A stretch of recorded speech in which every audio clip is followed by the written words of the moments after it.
And now for a review of what's making the headlines in the papers this morning, let's bring in Arise analyst, Dr. Constance Ikwoku. Good morning, Dr. Constance. Hey, good morning, Yolanda. Lovely to see you Dr. today. Constance. Yeah. Lovely to see you too. I like the yellow. Oh, thank you. I love, actually, not like. I feel the same way with your outfit. You look great in that suit. Thank you. And good morning, Benga. Good morning, Dr. Constance. I love you too. I have to say something. She didn't say that. I have to say something too. Exactly.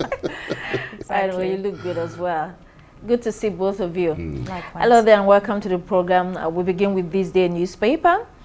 In this day report, Nigeria back on stable growth path, but pace remains inadequate. Oyedele, despite fiscal expansion amid reforms, poverty still a challenge, and U.S. revokes Soyinka's visa, gives no reason for action. Daily Independent, Nigeria's state debt climbed 6.8% to 10.57 trillion naira budget find, and reforms focus on easing hardship for ordinary citizens, according to Minister Edu. Don't allow Nigeria democracy to die in your hands, Tinubu urged. New Telegraph, Reps panel, we've received threats from terrorists to bomb National Assembly. FG to expand cash transfer beyond 15 million households, says Edu. Nigerians spent 15 trillion naira on generator diesel fuel in 1 year, according to Minister Adelabu. The Punch, Hurricane Tinubu, Taraba, Plateau, Adamawa governors face defection dilemma. Abdulrazak receives 23 kidnapped victims rescued by military, and stays to earn over 14 trillion naira yearly from VAT reforms. 4 trillion, I beg your pardon, from VAT reforms. Vote buying won't decide Anambra election, according to the new INEC chair, Amopita. Daily Sun, Soyinka shocked by U.S. visa revocation. Proceed of crime, reps seek non-conviction forfeiture, whistleblowers protection. Over 170 foreigners apply for Nigerian citizenship. Anambra Ribadu promises rapid, uncompromising response to troublemakers. NAS facing security threat, says Reps panel chair. Leadership newspaper, government mouse minimum capital threshold for power distributors license renewal. Developing Nigeria's livestock industry are priority, according to minister. Then reps to probe $25 million FIFA CAF grants to NFF. The Daily Times, 45,000 police officers to secure Anambra governorship election. Nigeria imposes $11.5 security levy on international flight tickets. FG vows strict vetting as 170 foreigners apply for Nigerian citizenship. And Senate to screen new service chiefs today. The Guardian newspaper, election year to test Nigeria reform, momentum, growth, recovery. Power tussle rocks APC as leaders split over Mutuan's defection. Minister, the Guardian partner on national youth orientation. Moving on to the international headlines, metro.co.uk, let's start with that. Terror as 185 mph hurricane hits pure fury. That's Hurricane Melissa that made a landfall in Jamaica. The newspaper, the same storm of the century. Daily Mail, Afghan held over mother of dog walker came to the UK in Nolari. Still talking about the migrant crisis in the UK. Daily Graphic, said he hits 60th milestone. Vice President calls for safeguarding currency's integrity. The Times, Labour to miss 1.5 million homes target. House builders warn. The Daily Telegraph, councils told to end 4-day weeks. Wind power not as reliable as we thought, admits Miliband. The Sun, save our bets. Then the Independent newspaper, Reeves must raise income tax to fuel new gap in budget. And finally, to the Financial Times, Kirkland gives lawyers classes to refine their tone after investors take offense. And President Trump in Japan. Trump hails cherished alliance as new premier pledges more regional support. Let's then return now to This Day newspaper. In This Day, there are two lead stories that shows the paradox that Nigeria is currently locked in. The first report, Nigeria back on stable growth path, but pace remains inadequate. And the second one, at the window, Oyedele, despite fiscal expansion amid reforms, poverty still a challenge. These two articles are a glaring reconfirmation of the widely known fact that structural challenges such as the low level of production, which translates to weak job creation, then high inflation, poor social investment, financial mismanagement, all combine to slow down broad-based prosperity. In this report by Carter's Economics titled, "Is Africa's Ego Stuck or Soaring?" It details the highs and lows, the progresses, the challenges, and concludes that Nigeria's full recovery is still years away, especially with a galloping population. Yolanda, let me start with you. These two reports say it all. It's the full picture in front of us and a lot to do. Indeed, a lot to do, and I think there is a very strange contradiction in how some of these states are run. You know, the headline points out that this odd situation in these states where Lagos and Edo actually have the highest debt per person, which means everyday people are stuck with a lot of borrowing that could mess up, you know, their financial situations as individuals. Yeah, so the federal government here having to look at these reports. We already know about these structural weaknesses and challenges over the years. As the report also acknowledges that Nigeria has made tremendous progress. We're bringing in more money in terms of collecting more tax revenue. We have that tax reform that will even bring in more money next year. There has been some improvements in oil revenues because of the sabotage that had happened in the past couple of years has reduced tremendously and drastically.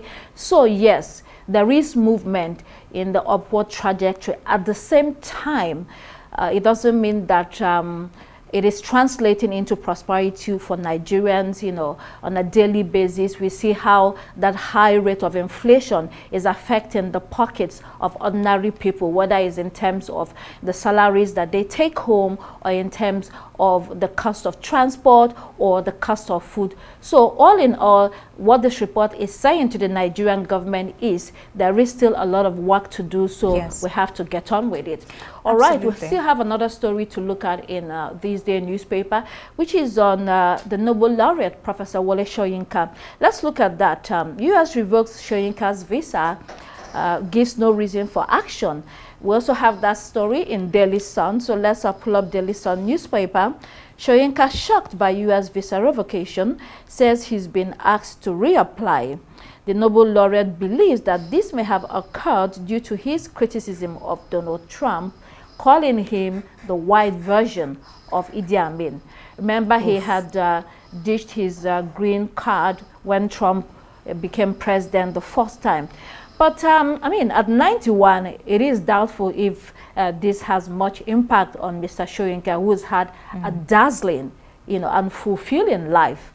But it does underscore the growing scrutiny and tightening of immigration controls in the USA, which everyone is feeling. No individual, regardless of stature, is exempt.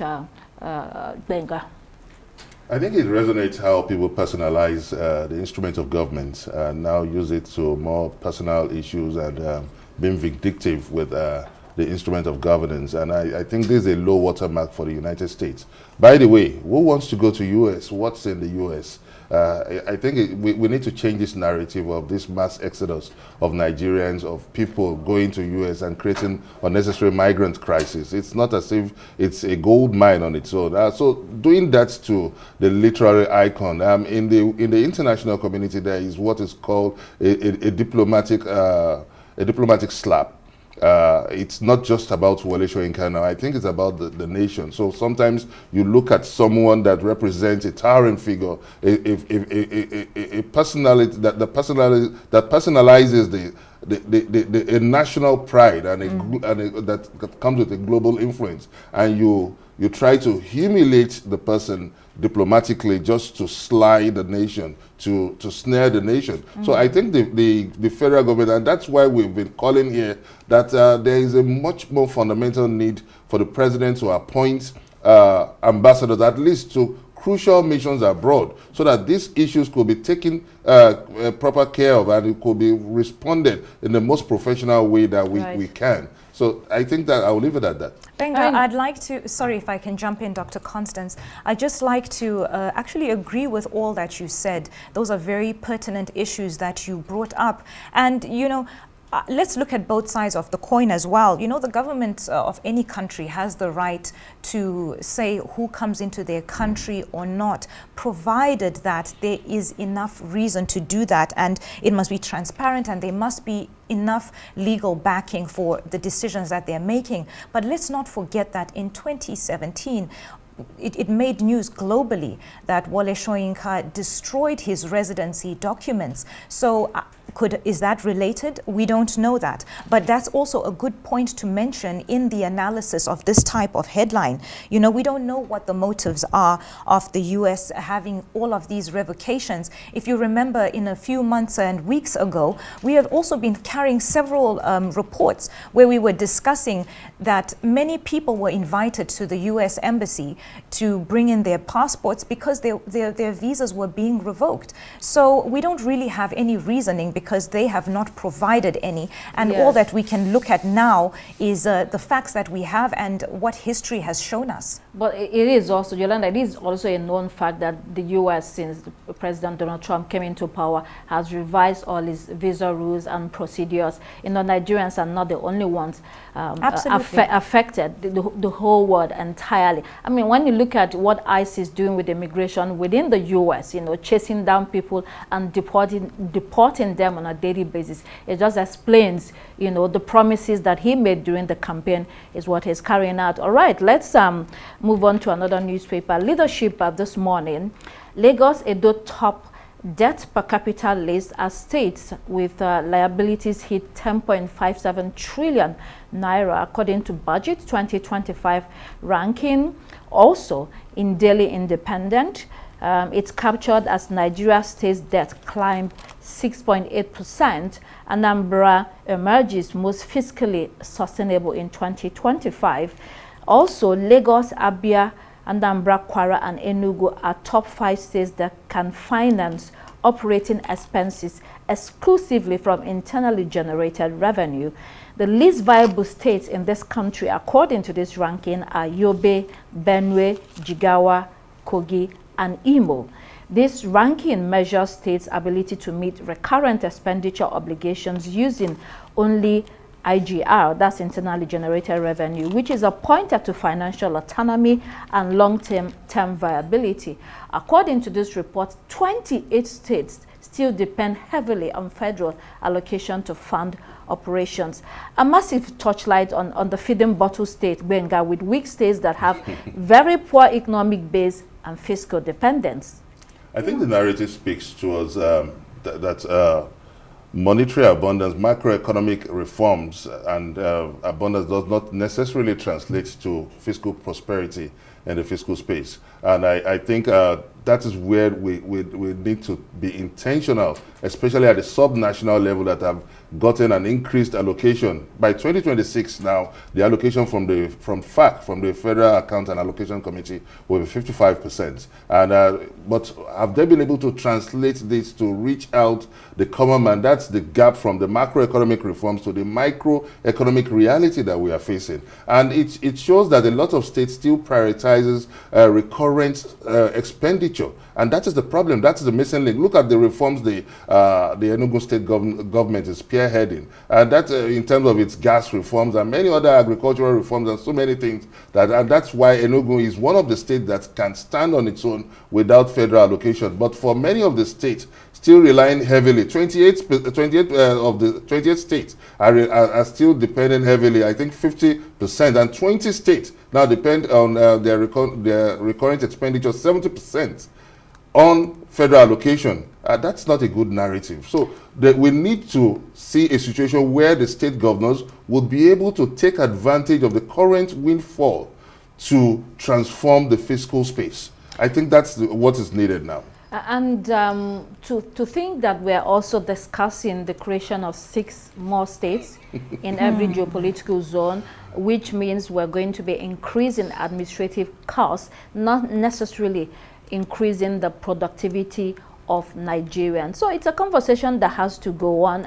What we are seeing, you know, in states, okay, when you talk about let states be able to generate their own income from maybe the natural resources that are found in their domain. Okay, so we're talking about, you know, rejigging that exclusive and concurrent list. But what we're saying today is that even in states that have discovered new natural resources or minerals, what is going on is an underground economy where those monies are not necessarily going into the coffers of the government, you know, and there is no transparency. It is going into the coffers of private individuals, literally looting that is going on. So a lot that needs to be worked on,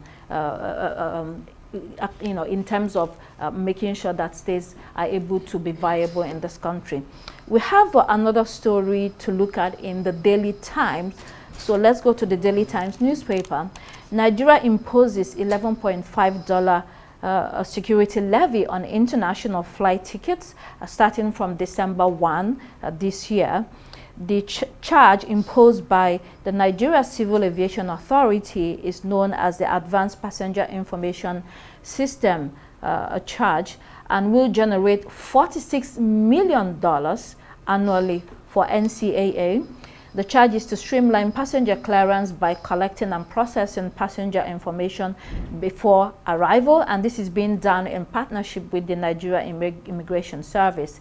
With this new fee, charges on passengers will be about $150, one of the highest rates on the continent. Other charges are security levy, 5% ticket sales charge, and passenger service charge. Well, if you thought that air travel was near unaffordable today, it's about to get pricier, which is you know, what people think may discourage passengers from using Nigerian airports and to seek neighboring airports. Yolanda, government of taxation. Well, flight tickets are already exorbitant, just as you mentioned. It's so expensive to be able to travel. Travel is actually a luxury. And things like airport security are things that protect, you know, our national borders. So why does this need to be funded by individuals? Surely this is something that needs to be done by the government. This fees turns safety into a luxury rather than a public duty. And let's, share more information with you. Nigeria is known to have the highest airport charges in Africa, with Abuja and Lagos as the most expensive due to about 27% government taxes or charges imposed. You know, airlines usually complain that the price of the tickets that you have in your hands is a combination of not just the expensive aviation fuel, but also the taxes and surcharges that comes from government. And this is an example of it. This is what we are seeing. All this is explaining why we have those expensive tickets, whether it's locally or internationally. And when you go through airports all across Africa, we're talking about movement across Africa, which should be easier. You know, expensive tickets already traveling within the continent, and then you impose these charges. How does it make travel, easy? And we're talking about the African Continental Free Trade Area Agreement. All these things combine to make sure that we have a continent where people are able to move freely. Are we able to achieve that with this kind of expensive tickets? And comparing airports, the cost of this, the charges that are being imposed, does that translate to better airport infrastructure and better services at the airports? I traveled through Ethiopian airport recently, and I was amazed at how much improvement that airport has made in the last 10 years. And it keeps expanding. Can we say that of our own Nigerian airport in terms of expansion? What is happening in our airports? So that's a big question. Let's move to the New Telegraph newspaper this morning. FG processes 170 foreign applications for citizenship. In the era of Japa, or people who are leaving the country for so-called greener pasture, there are actually those coming to Nigeria, staying and applying for citizenship.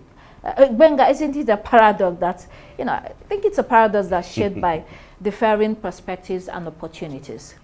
I think it's a profound one, but when you look deeper, I think there are a lot of opportunities in Nigeria too that can be maximized, considering the ongoing reforms that is going on in the country. But I think we shouldn't dwell more on this influx into the rush for Nigerian citizenship. We should look at more fundamental issues bothering the nation, like the economic reforms. They need to move from that narrative of economic stability to economic growth, and they need to be able to allow this expand the disposable income of an average Nigerian. I think that should be the narrative. I think we shouldn't get distracted with some of the sidelines that is happening that does not really change or have more profound impact in the nation's polity. Benga, I just wanted to add that actually it's far from a you're an example. Absolutely, Dr. Constance. I am an example. It's really far from being a fast and it's actually a very, very slow process to be considered for naturalization. You have to have a minimum of 15 years having lived in Nigeria. And I believe there are many other requirements like the ability to speak a language or two. And then as well to add that it's not a cheap initiative either.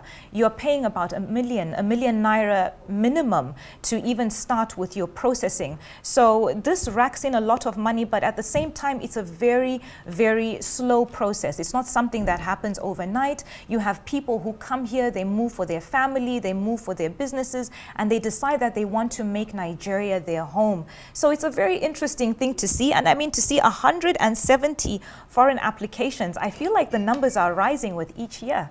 Definitely. Never mind, I'll teach you a bit of Ijebu language. No problem. That will fasten your chances. It is definitely rising. And what we see is that foreigners are looking at Nigeria.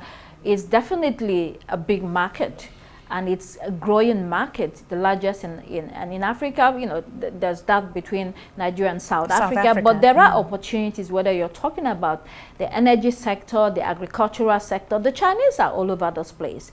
You have the Indians coming in, the Lebanese are already here, and so many other nationalities. So there are opportunities for people that are looking to invest, and for people that are looking at the long term, not the short term to make quick buck and run out. We're not talking about the stock market here. We're talking about brick and mortar, putting down yourself in order to invest and look at the long term and make those recovery of your investment. So that's what we are seeing with those that are looking to the Nigerian market. And so I think we will see more of that. In contrast, the Nigerians that are leaving are mostly people that are looking for just jobs, employment opportunities, not necessarily people that have the kind of money that is needed to invest. Because local investors in Nigeria are here. They are staying put. They are not running away because they have the money to invest, and they are roughing it out in terms of the challenges and the structural weaknesses, and they just want to see that they make it within Nigeria and also in other African markets. Let's move to the Punch newspaper. Hurricane Tinubu, Taraba Plateau Adamawa governors face defection dilemma. According to this report, the People's Democratic Party is struggling to retain its governors in the north, as more are considering moving to the All Progressives Congress.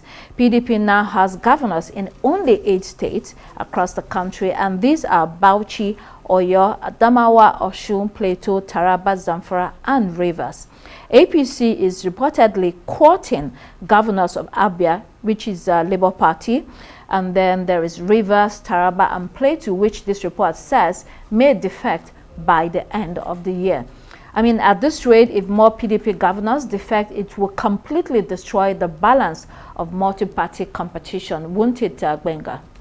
Yeah, we all know that politics is a game of numbers, and political realities are power realities, obviously.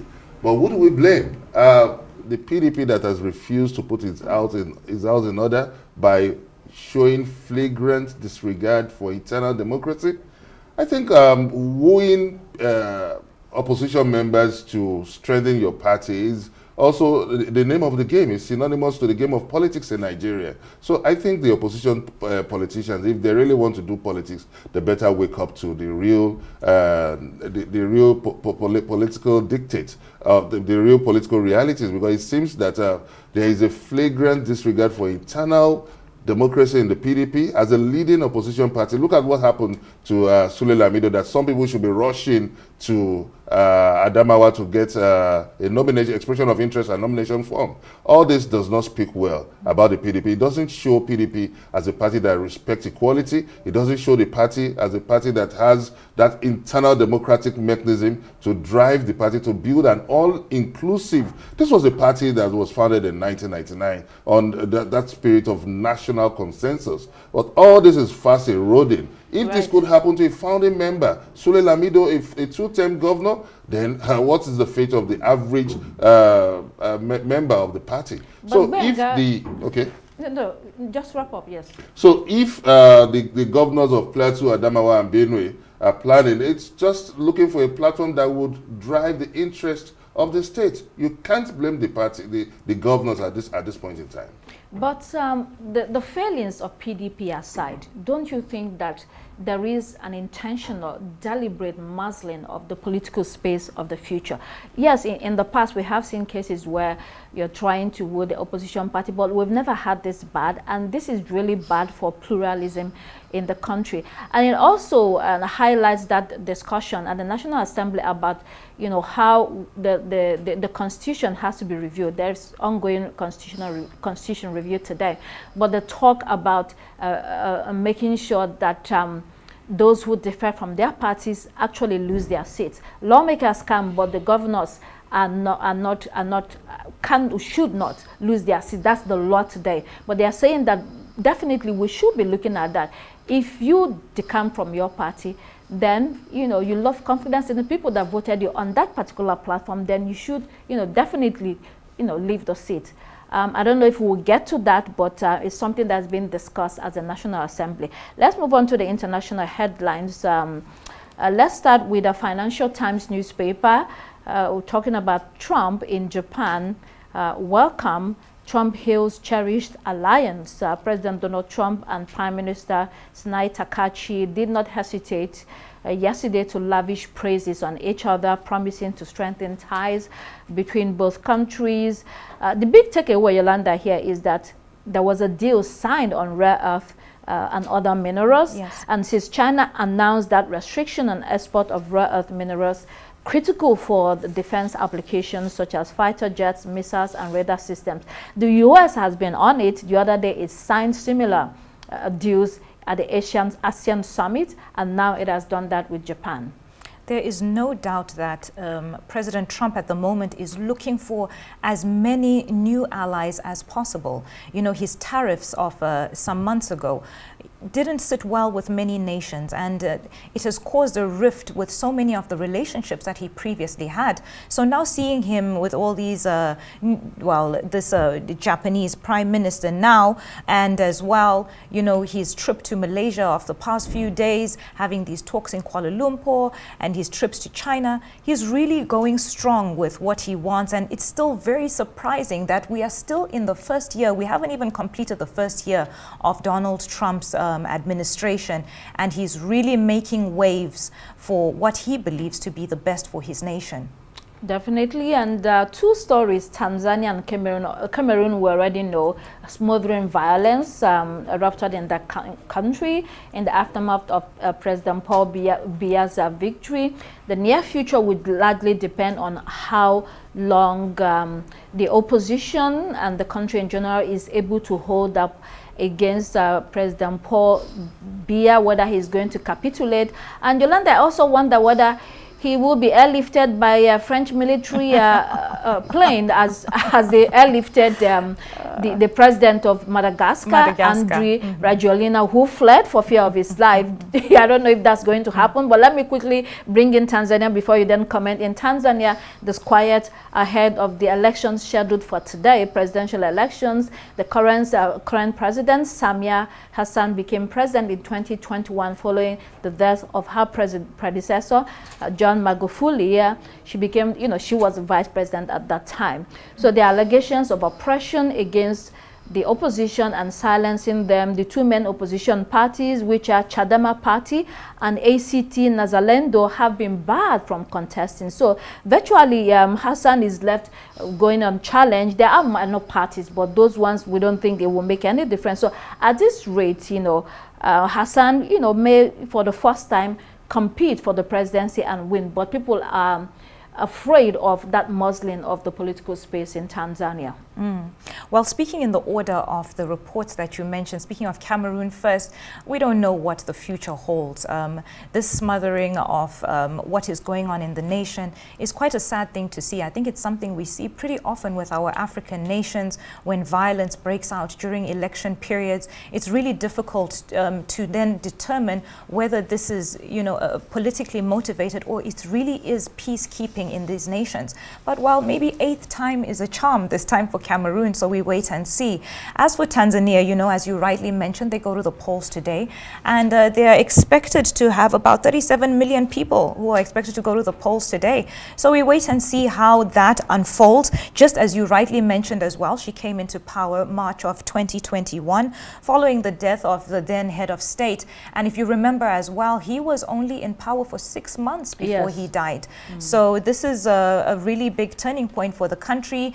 The nation was very happy that, we have this woman in her 60s now, heading this nation, and we want to see if a woman can bring a different type of change. But also, I believe a controversy was stirred when some of the opposition started either popping up missing or going to prison. I believe one of the opposition members is currently on trial for treason. So we wait and see how this unfolds. But now it leaves to beg the question, are these happenings just mere political coincidences, or is there an agenda behind it? They are definitely not mere political coincidences, but I will have to leave it there. Those were your headlines for today.